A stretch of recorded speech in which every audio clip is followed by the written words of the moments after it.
Evening. My name is Isabel, and this is a special edition of Headline News Update. CPAC Infiltrators and the Dirty Half Dozen.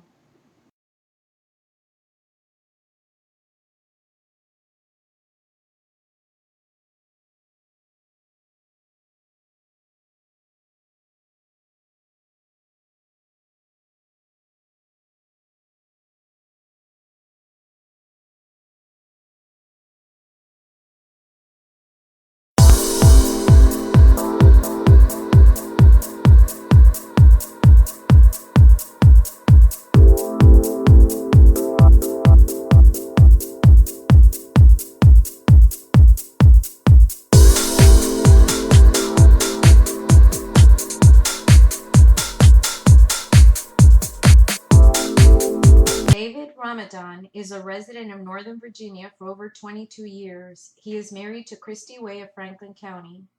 David is a Republican and was elected to the Virginia House of Delegates in November 2011 to represent the newly created 87th District, Eastern Loudoun County, and parts of Prince William County. He and his wife have been living in Loudoun County for over 11 years.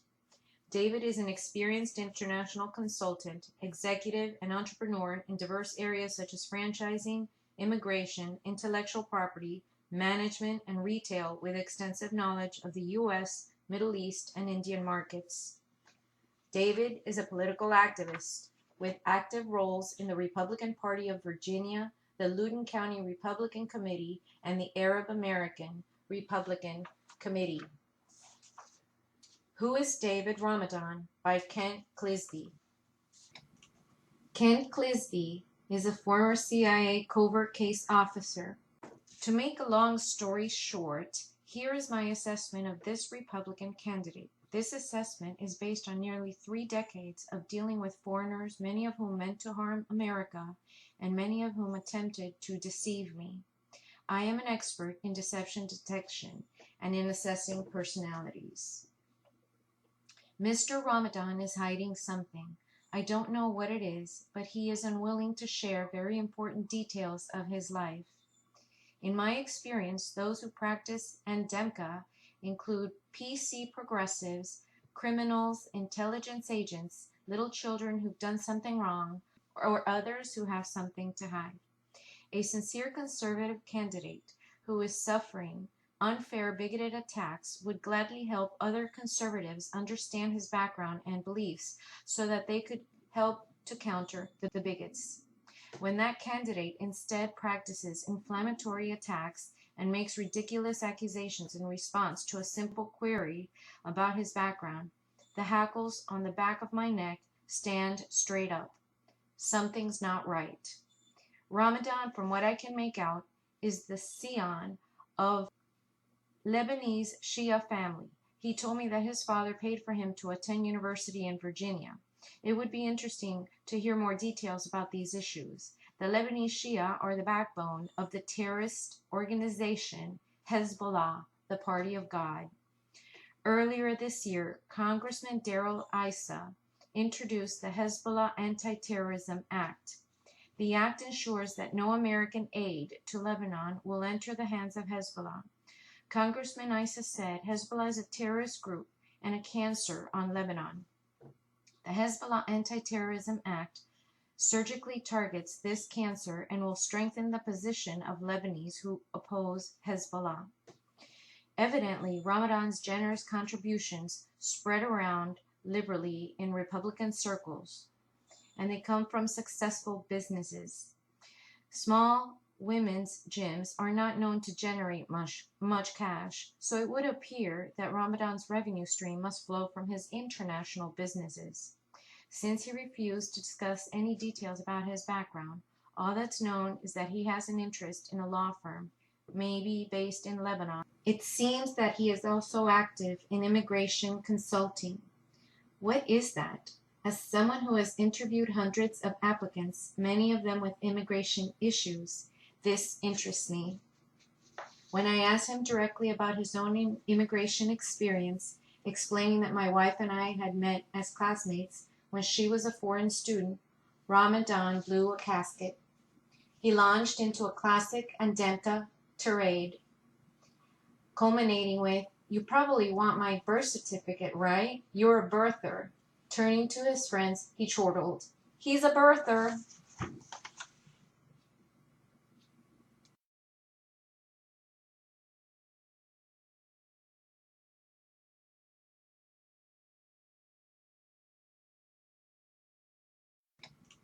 Kent Clisby is a former CIA covert case officer. He is a professional veteran. From spies to computational linguistics engineers, he has successfully vetted scores of valid candidates and exposed many lying candidates. His upcoming book, Willing Accomplices, explores how the KGB used covert influence to destroy American exceptionalism and create political correctness and progressive politics.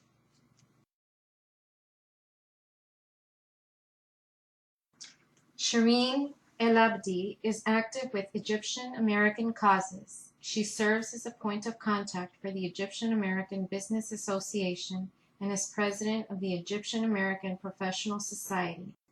Active in various civil rights causes, she also sits on the board of the Arab American Institute, AAI. The bipartisan AAI, co-founded in 1985 by George Salem, who also signed the Ground Zero Mosque letter, has worked to increase Arab American voter participation in U.S. elections. Significantly, however, the AAI opposed President George Bush's ouster of Iraqi dictator Saddam Hussein. As president of the New Jersey Federation of Republican Women, El-Abdi has been working with Republican women, bringing them under the umbrella of the Republican Party, while also exposing them to Arab culture.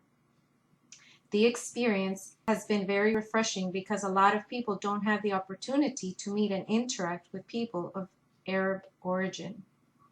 To get to know an Arab American firsthand and to be able to see us in a different light allows the greater community to discover that we are indeed normal. El-Abdi continued, attempting to change the perception of us as Arab Americans in the U.S. by becoming a key player in an organization such as the New Jersey Federation of Republican Women is the most effective way to eradicate the misperceptions about our community. El-Abdi's political activism does not end there. She was asked by Governor Christie to run for statewide Republican delegate of New Jersey. Taking this opportunity, El-Abdi said, "I was very proud to run for delegate. Before that, I was an honorary delegate during the 2000 Republican National Convention, which was a tremendous experience." As a Republican delegate, El-Abdi has also been active fundraising and campaigning for fellow Arab American Republican Joe Kyrillos, who is running for Senate while also being an active Romney campaigner. In addition, El-Abdi was selected by Governor Christie to be part of the state's redistricting commission. One of the main criteria in redistricting was to ensure that minority communities were not to be split and weakened. She said, "One of the reasons I was selected was because I was Arab American. By having a diverse redistricting commission, the voices of minorities could be heard. And now rewards are being seen because the people of our community are noticing Arab Americans in a very positive way."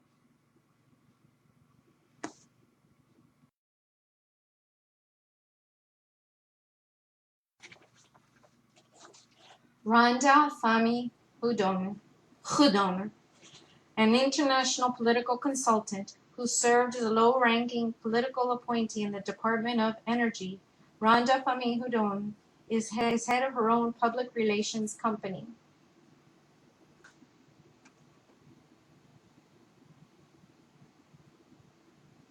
Fahmy Hudon International (FHI), instead of boasting about using her Arabic skills and culture to help the U.S. fight terrorism, she took the terrorist regime of Libyan dictator Muammar Gaddafi as a client, serving as registered agent of influence. According to her website, after persistent and effective advocacy for Libya, FHI achieved a great success in May of 2006 when the U.S. Department of State removed Libya from its list of countries sponsoring terrorism.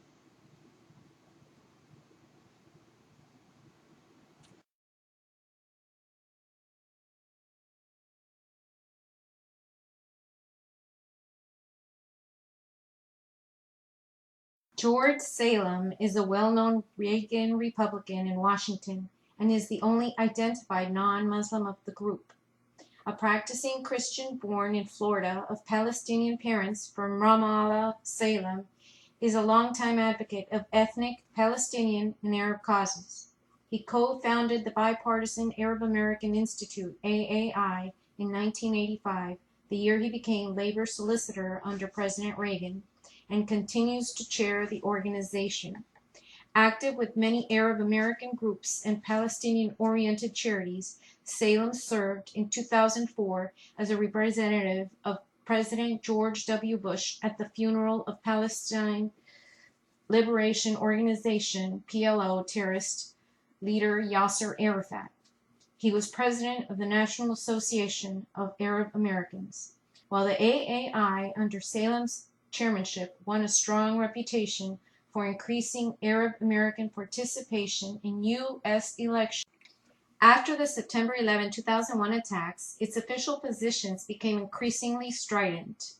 Prior to September 11, 2001, the organization enjoyed immense popularity in the U.S. media, especially among liberal and peace-oriented American Jews, for its seemingly moderate position on the Arab-Israeli conflict. Following 9/11, however, the tone of AAI's public pronouncements underwent a striking change. With ever-increasing frequency, the Institute denounced its opponents as racist, extremists, and Zionist agents. Moreover, it vehemently denied charges that Saddam Hussein had ever supported terrorism.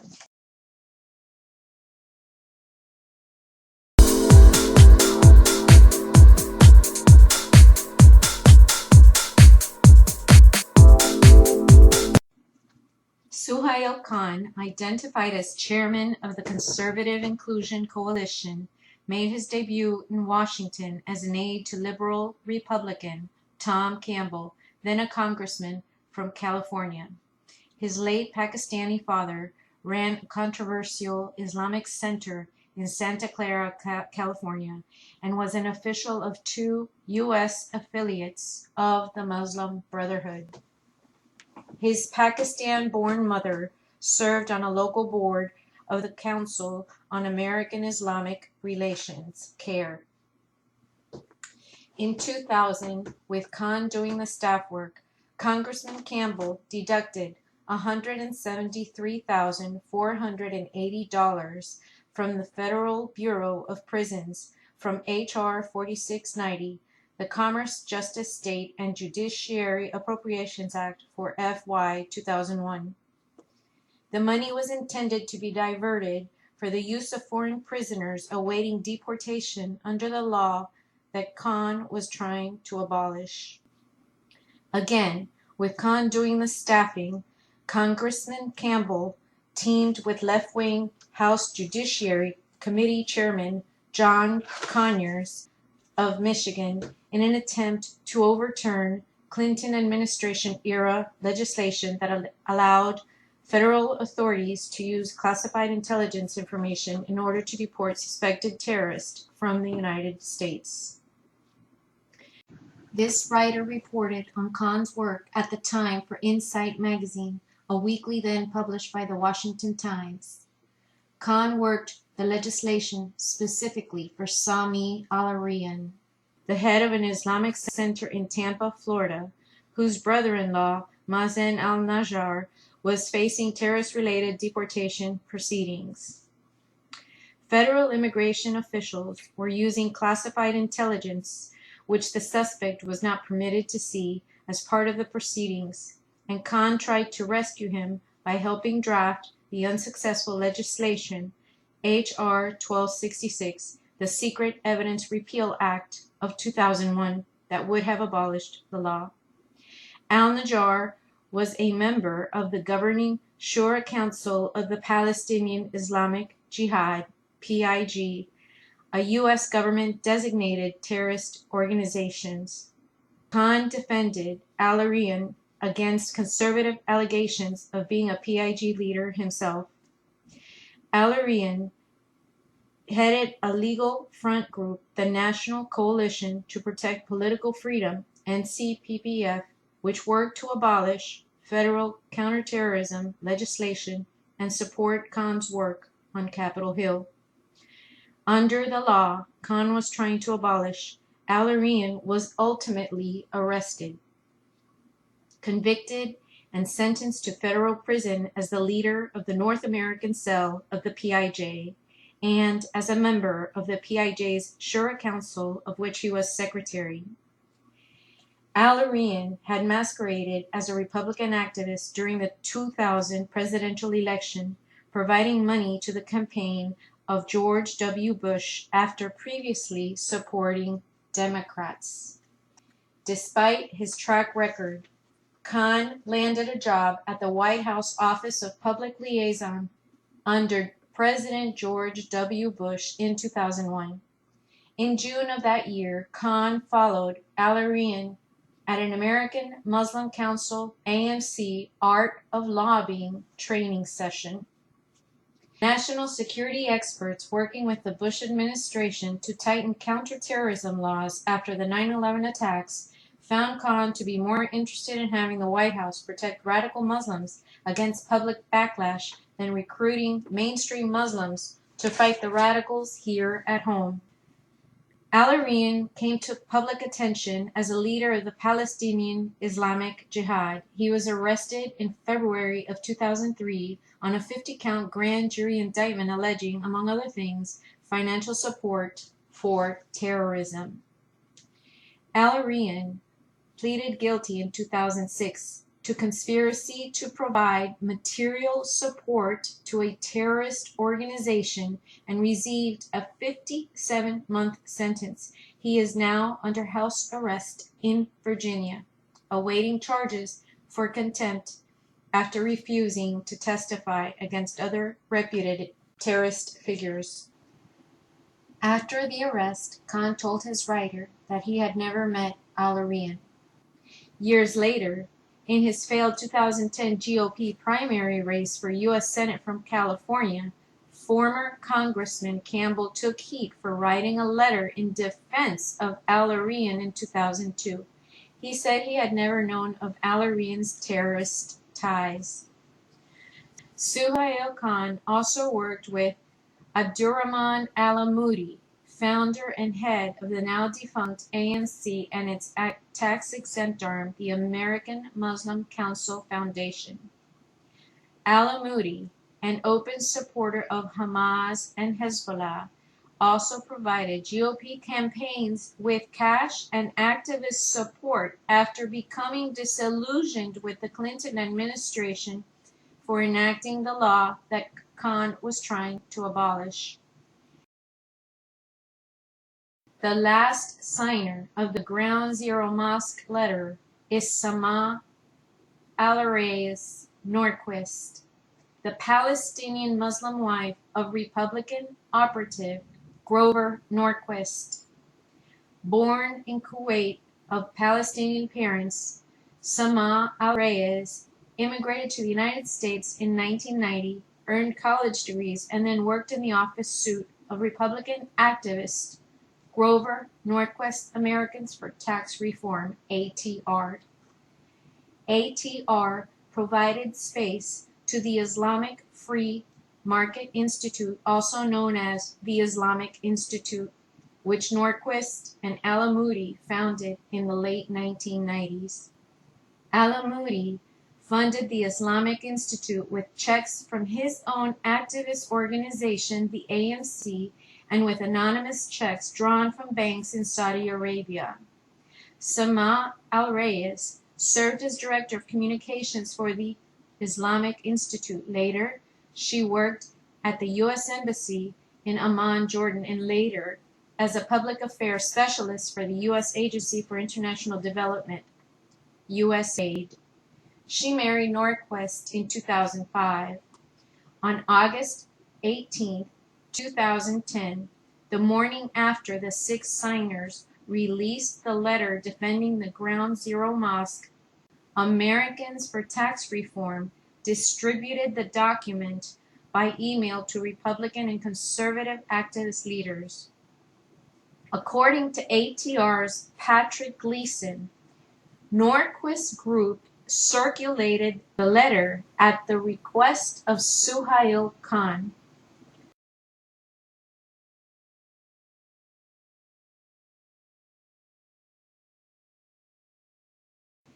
ATR sent out the letter without any objection to the signer's statement that it was more important to build the mosque near Ground Zero than it was to defeat the Democrats in the fall of 2010.